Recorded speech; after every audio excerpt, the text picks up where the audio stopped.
Dans ce village mystérieux perché dans les montagnes, le soleil est déjà levé, mais peu de gens sont dans les sentiers rocheux. Les rayons du soleil, timides et dorés, glissaient à l'entrée de la grotte des dragons, venant caresser la pierre. À l'intérieur, Kaosim et Badea sont plongés dans un sommeil paisible. Badia s'est réveillé tôt, impatient de découvrir ce qui se trouvait sur les murs du temple que ces gens avaient pillé et transformé en maison. Je saurai tout, même si je dois détruire cette maison.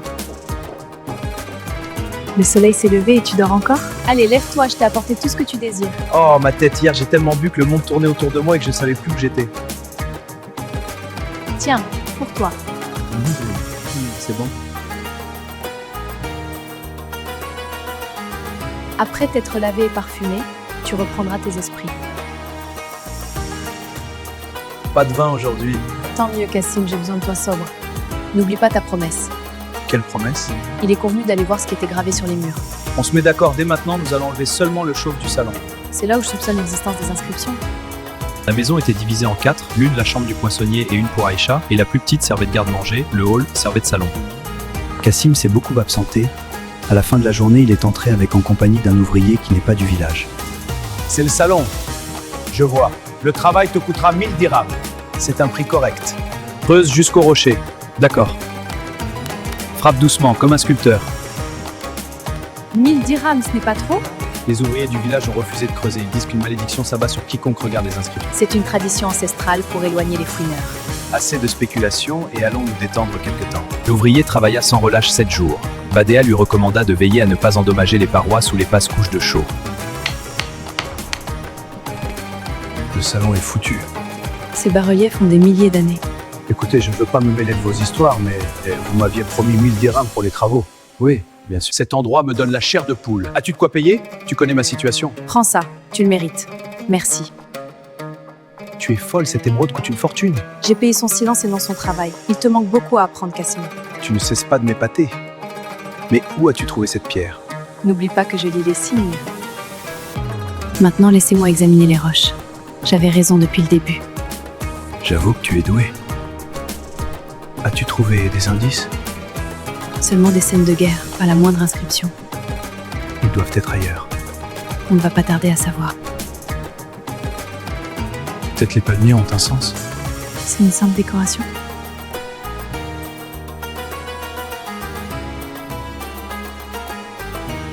C'est une prière pour les morts, rien de plus. Allons voir ce qu'il y a dans notre chambre à coucher.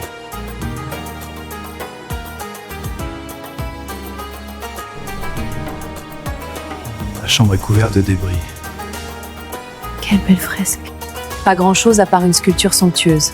Tu commences à douter, hein? Bien sûr que non, sûrement j'ai loupé quelque chose. Toute cette histoire est dans ton imagination. Arrêtez! Le cellier, as-tu oublié? Ce n'est qu'une pièce minuscule.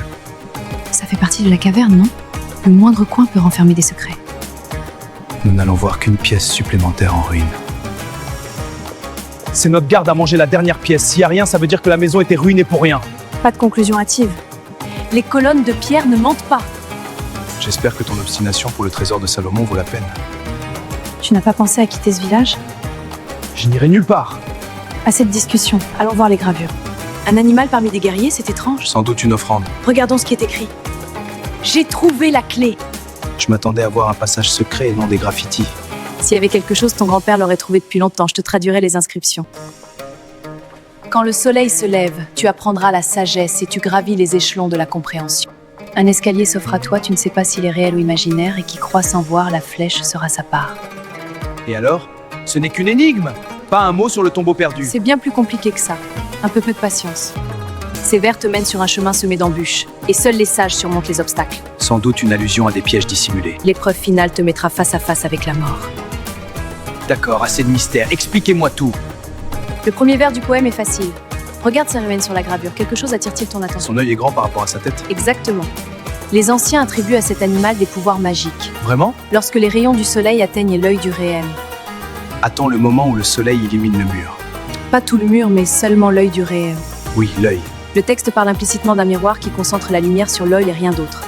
Nous pouvons trouver un miroir, ce n'est pas difficile. Ce n'est pas n'importe quel miroir, il est spécial et fabriqué avec de la magie, il peut qu'être n'importe quoi. Est-ce que cela pourrait être un petit cylindre en cuivre? Comment l'as-tu deviné? Il y a une gravure représentant un guerrier tenant une lance et un bouclier, mais l'emplacement du bouclier est vide. Tu es plus intelligent que je ne le pensais. Oh, merci. Aïcha m'a impressionné et je dois aussi me méfier de cet idiot. J'ai déjà vu ce disque, mais où? Cela fait longtemps. Bon sang, Cassim, concentre-toi. J'essaie de me souvenir. Elle est sans doute tombée pendant les travaux effectués par ton grand-père, qui l'a trouvée et a décidé de la garder. Je m'en souviens maintenant, Aïcha aimait les objets brillants. Un jour, elle a ouvert le vieux coffret de son grand-père et l'a pris. Puis j'ai ramené tout le coffret chez elle. Décrivez-moi l'objet. Il n'était pas grand, mais tellement clair qu'on pouvait regarder nos visages même dans un endroit sombre. Y a-t-il un ornement sur son contour? Oui, et certains motifs me font penser à celles qui sont sur les murs. Ah, c'est une écriture. Je suis sûre maintenant que c'est la clé. Enfin, on a réussi. Allons-y chercher le miroir. Oui, bien sûr. Regarde dans l'armoire. Pas de miroir ici. Où il peut être? Du calme, Badea. Tiens, c'est le coffre d'Aïcha. Rien ici, sûrement elle a pris avec elle. C'est probable, je n'avais pas fait attention à ses affaires. Vraiment, quelle négligence! Écoutez, tu restes ici, et moi j'irai chercher Aïcha, même chez les ogres. Cassim fut surpris par cette attitude, mais Badea était toujours bizarre. C'est quoi son problème? Elle n'est pas la femme que j'ai connue! Il faut se méfier d'elle. Badia savait que les ogres ne mangeraient pas Aïcha avant plusieurs jours. Elle décide d'aller voir son amie l'ogresse, c'est elle qui avait organisé son enlèvement.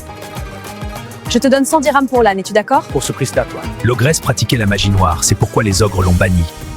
De loin apparaît un hut où vivait la ogresse. C'est quoi cet accueil? Ouh, ça schlingue! Depuis quand ce mouton est ici? Il y a quelqu'un? Qui est là? Je suis Badea. Ah, c'est toi? J'ai besoin d'un service. Que puis-je pour toi? Envoyez quelqu'un pour récupérer un cylindre des vêtements d'Aïcha. Hélas, elle s'est enfuie et a même détruit le village avec l'aide des djinns. Quoi? Badia a failli s'évanouir. Chaque fois qu'on lui tendait un piège, elle s'en débarrassait. En plus, elle avait des alliés. Verra ma colère! Après devenue proche du trésor, tout commence à s'évaporer à cause de cette peste. Je jure que si je la rattraperai, son sort sera terrible. Que comptez-vous faire, Badea? J'irai sans tarder chez les djinns afin de récupérer le miroir magique. Adieu!